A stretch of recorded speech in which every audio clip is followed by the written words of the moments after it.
Hi, everyone. Welcome to the Quarantine Chronicles.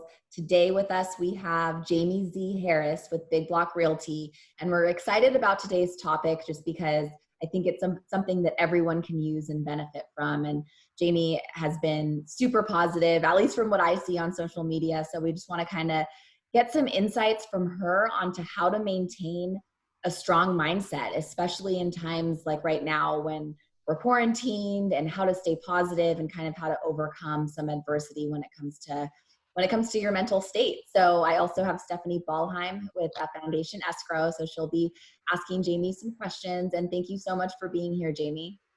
Thank you so much for having me.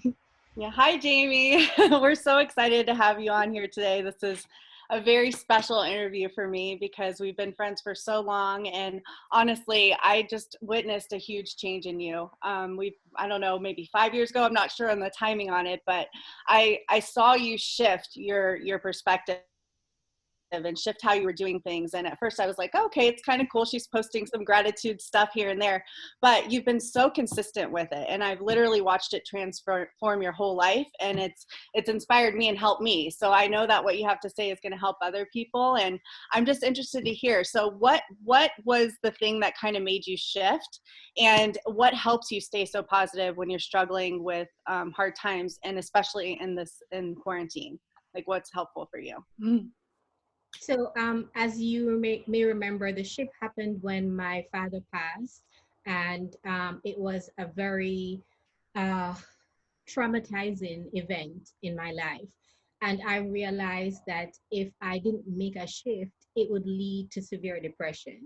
And there are so many things or people in my life that were dependent on me having a healthy mental status that I just decided that I had to make this choice to be a light and to use something as painful as that to actually grow from and encourage others and inspire others to be their best selves. I love it. And what was like the first action step you took to make that change? I noticed the gratitude journals. Was that it, or was it reading a book, or what kind of kicked it all off for you?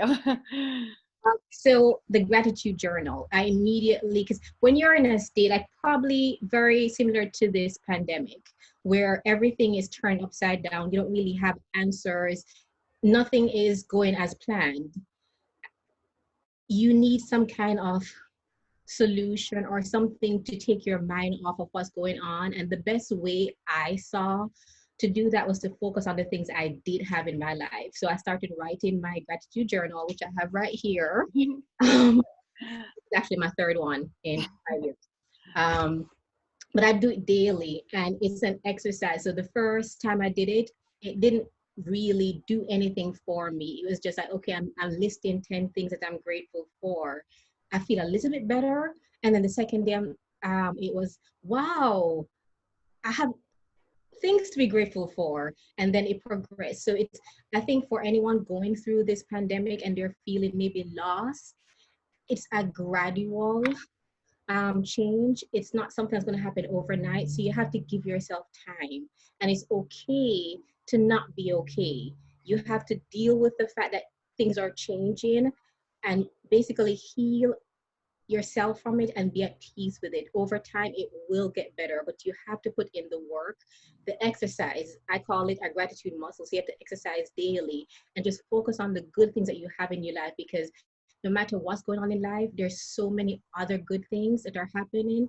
And if you focus on that, you'll realize that the thing that you were focusing on that was so doom and gloom isn't that significant. It's a small speck in your entire day.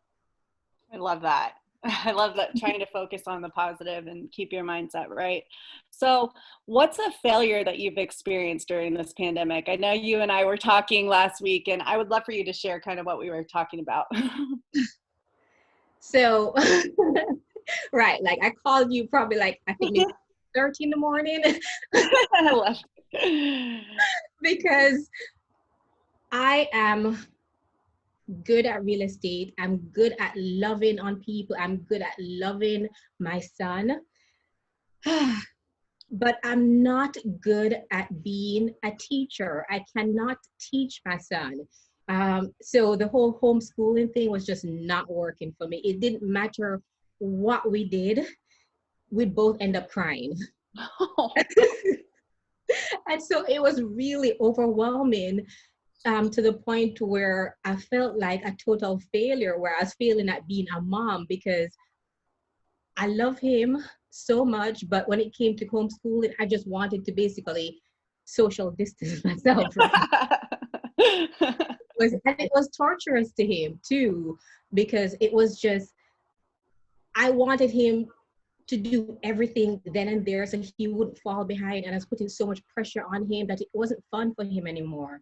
And all I was focused on was, I can't have him be a homeschool dropout. Right. And I had to refocus. And sometimes you can't do it on your own. You have to reach out to your community, which is why I reached out to you at 6:30 in the morning, because it was just a complete failure in my mind, where I just know that's not my strength. My strength is being a really good mom, maybe not doing laundry, but being a really good mom and helping him to be successful in other ways, being his cheerleader. So sometimes you're not going to have the answers, and sometimes a gratitude journal doesn't do it. Sometimes you have to reach out beyond the gratitude journal to other people who are successful at what you're struggling with. And I reached out to Stephanie and we shared our jokes and our laughs, and it made me feel so much better that I don't have to get this whole homeschooling thing. That's why they have Zoom now, where you can have Zoom teachers, you can have so many resources and people who are willing to really pour into you and help you, which is one of the good things that came out of this whole quarantine. You saw how many people are willing to come together as a community to help you. And we all need each other. We absolutely need each other. And that's why I love you. Jamie and I have this little thing where, because we're both sensitive souls, so we have this thing where if something hits us that is a little tough, we hit 411 on our phone, and that's a phone call, and 911 means I need to see you. And I just think it's so important to have people like a Jamie in your life that you can reach out to. And what I just so appreciated after talking with her, and something that's just impresses me, is when bad things happen, she says thank you. So can you tell me a little bit more about how you're able to say thank you when things are tough, and what that actually does to change the situation? Right. So gratitude on a whole changes your frequency. It puts you at a different level so you can receive more things that life has for you to be grateful for. So a lot of times in life, we're on this journey and we get all these detours. We don't understand it, and we may want to focus on the fact that we were planning to go from A to B, but now life is telling us to do C, D, and E. But life is actually setting us up for success, and we don't know it. So instead of being upset that we have to change to C, say thank you, because when you look back later on, you're going to be so happy that it didn't go from A to B, that like you thought. And like looking back over my life, even the most traumatic things that have happened, I'm seeing time and time again that it was supposed to happen. It was supposed to elevate me into being a better person. And so life is just funny like that, where you have it set in your mind that things are supposed to happen a certain way, and you don't allow life to actually give you better things. So it doesn't matter what's going on. I may not understand it, but I've seen it so many times where just say thank you, because at the end of the day, when you look back a year from now, you're going to say, wow, I can't believe that was set up so I can actually have this instead. Yeah, it's like you say, that things happen for you, not against you, even the tough things. And that always stuck with me. And one thing that always stuck with me as well, I got to see you speak on a women's panel, and it was incredible. And at the end of it, you did this exercise, and I mean, I saw all the light bulbs go off around the room, and I was wondering, would you mind doing that exercise with us now so everybody can kind of do that at home? Oh, okay. I'm thinking about which one I did. So looking for the colors. So you asked us to Right. look around the room and find a color, and that one. So we're all at home now. I want you to pick a color, any color, maybe blue, and look for everything blue in your immediate surroundings?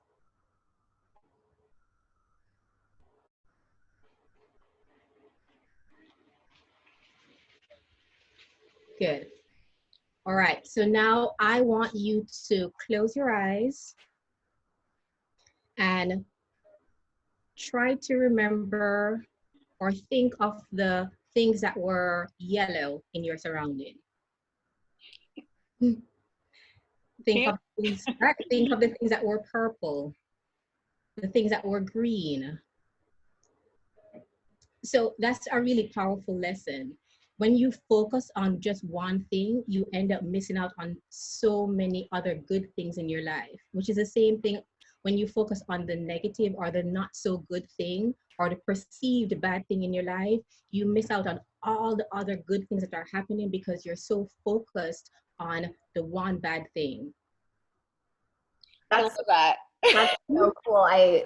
There's literally like bananas like on the counter up there, and I could not even think of one yellow. I'm like, we don't even own anything yellow. Like, all I was just thinking about is blue. So yeah, that's really powerful. We really appreciate it.